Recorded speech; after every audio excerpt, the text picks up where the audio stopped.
Hi, welcome to the channel. You're joining me again on a little hill in South Wales looking at another tent I bought off of Facebook. This is the Vango Mirage 200.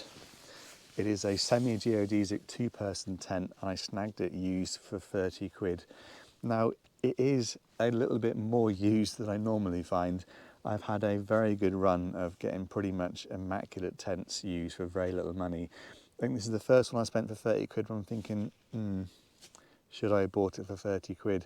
So as you're watching the video, do let me know in the comments what you think, whether I got a good deal for 30 quid, whether it's about average, or whether I should have not picked it up at all. So in this video, we'll have a good look around the tent. I'll show you all the bits of damage and wear that it's got, and I'll show you the interior space and all the rest of it. And yeah, let me know what you think of this tent and whether you'd be interested in buying it for 30 quid. Now, it's not got the smallest pack size you're ever going to see.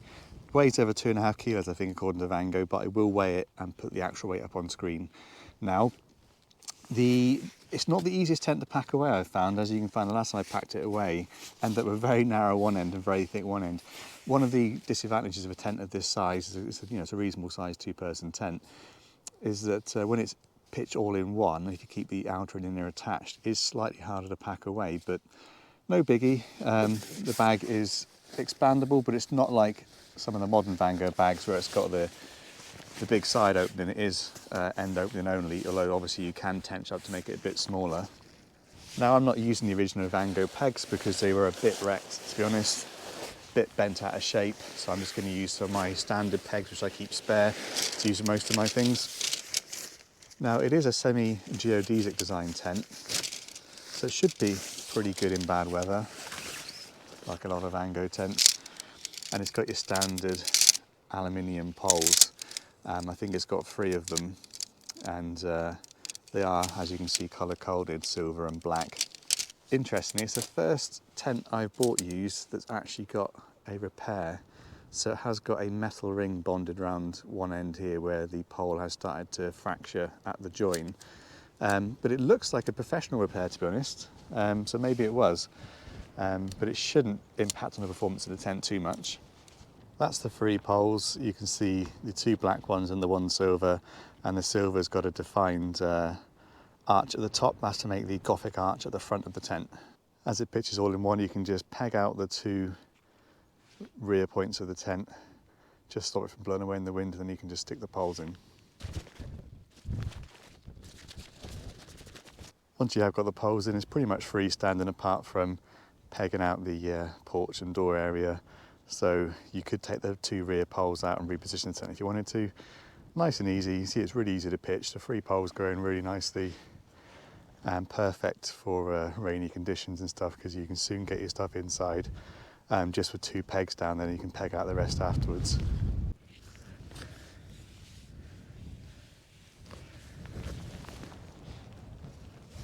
There you have it, pretty easy to pitch. Just as well, because I've got my bag inside now, because it has started to rain up here. South Wales this past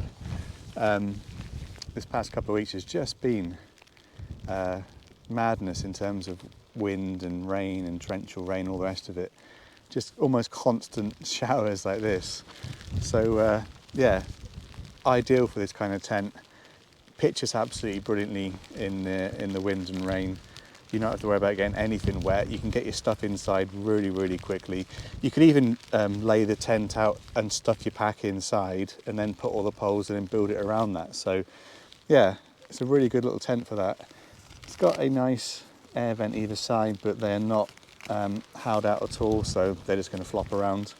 Well, with that rain outside, perfect time to show you the interior space of the tent whilst that shower blows over. So plenty of head height. I'm not sat at the tallest point. The tallest point is in front of me, where my hand is now at the peak of the Gothic arch.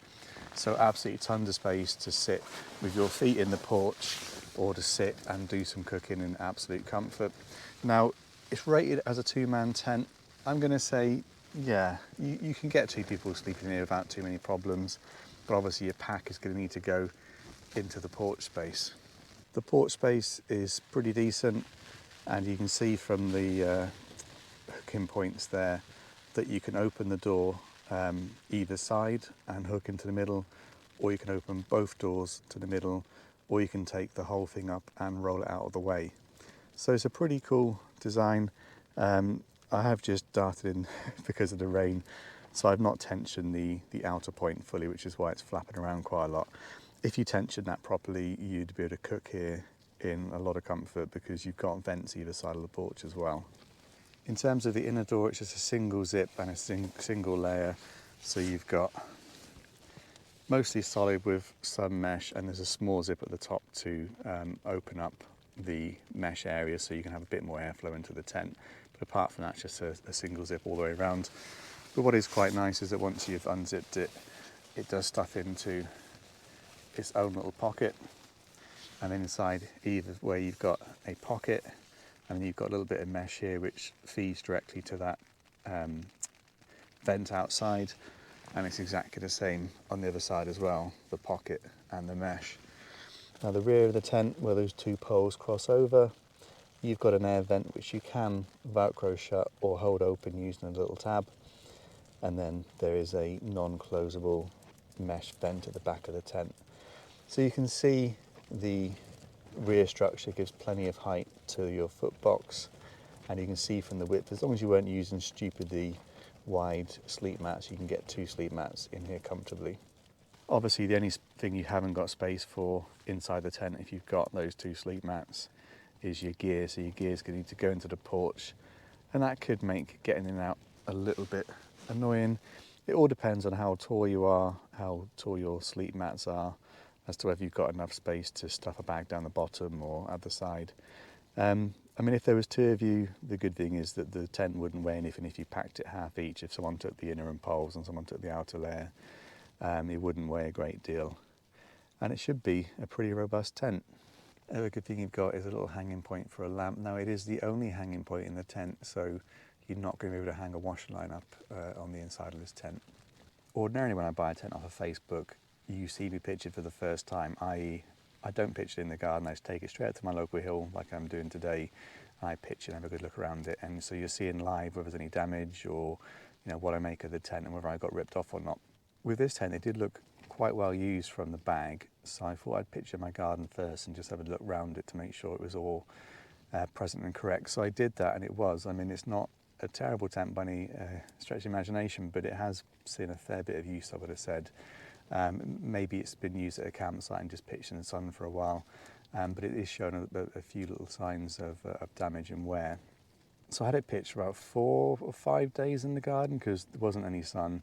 It was just raining most days, so I thought it'd be a good test to see whether it's waterproof. And there was a little bit of water, like right smack bang in the middle of the tent on the floor, like a tiny little puddle. And I've no idea where it came from because there was no sign on the outside of any damage or anywhere the water would ingress. It's a little bit random, but I will have to, just deal with that if I ever do use it. So in terms of damage, we've got a small patch repair there, which is fine, no worries with that. It's not in a very high tension place, it's only on the door. We've got a little bit of a rip and wear on the zip cover for the door, again not in the worst position that it could be. And on the pole sleeves we've got a lot of signs of it could be UV damage, could just be slightly, I don't know, mould or outside growth. I don't know if it's been pitched for a long time. It looks like the kind of stuff you get on the windows of your car occasionally if you just leave out in the rain and don't wash it or drive it for a while, but I'm really not sure what that is. But yeah, I'll have to see how it holds up. So you can really see the shape of the tent with the semi-geodesic pole design and the nice tall Gothic arch. So you can see from the guying out points off of the main pole structure that it's should be a pretty strong, pretty decent tent in the wind. And you can see it is a decent width, so it is a true but not generous 2-person tent in that you can definitely get 2 people sleeping in there, but you are going to be a bit short of gear space. Now it's stopped raining, you can see the door design that I was on about earlier, that you can peg it back either side or both sides done into a very thin strip down the middle, and you've still got a bit of shelter over the top. You've also got another little pocket up here where you could store a little bit more stuff underneath this vent. And what you can also do is double zip the tent. So if you're inside, you want to check the weather, you can undo it and poke your head out and have a nose while staying completely sheltered and in the dry. You could also see that if you were pitched correctly with the rain sort of blowing over the top in a wind like it is today, you should be able to cook with a door open or partially open, so you could unclip this bit. What you can also do is you can unclip and loosen it a little bit, and you can zip it round further, so you could adjust it a little bit and have a bit more shelter off the side like that, and you can loosen that further and do it a bit more as well. So it is quite a flexible design really, if you are somebody who likes to cook in the porch of your tent. Now the little bit of damage on the outside notwithstanding, the rest of the tent does seem in pretty good nick. The interior seems absolutely fine, the ground sheet is absolutely fine, the bathtub I can see no signs of damage. It's all obviously seam sealed and all the seams look good. And yeah, the interior doesn't seem to be damaged at all. So I suspect it's just been pitched for campsite camping and just had a bit of exposure to the sun and general elements for a good few days or a few weeks. So yeah, I'm not sure if for 30 quid it was a good deal or not. I think certainly got a lot of tent for the money. It is a big strong tent. You've got 3D aluminium poles, all the guying out points are fine. Yeah, it's a nice little tent. I think for a tent to go camping with the kids where, let's be honest, they're going to wreck it anyway, it could be another option to take if I take Amelie or Eva camping again, because it should be a pretty solid tent, but I don't have to worry about it getting damaged because it only cost me 30 quid and it's not the best tent I've got for that money. Well, hopefully that's covered all of the details of the tent, either on screen or by talking about them and showing them. If you are interested in buying any of the tents I show on the channel, then do visit my website, thewalkingkev.co.uk, and get in touch with me via there, because I'm in the process of trying to sell on quite a few of my tents, because I've got about 23, 24 tents now. So obviously you know what I paid for them.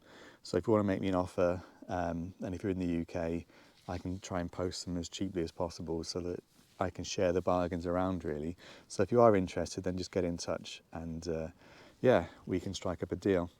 Anyway, I am not sure what I'm going to do with this tent, whether I might try and flog it, whether I try and give it away, or whether I just try and keep it for the kids to use. I don't know yet.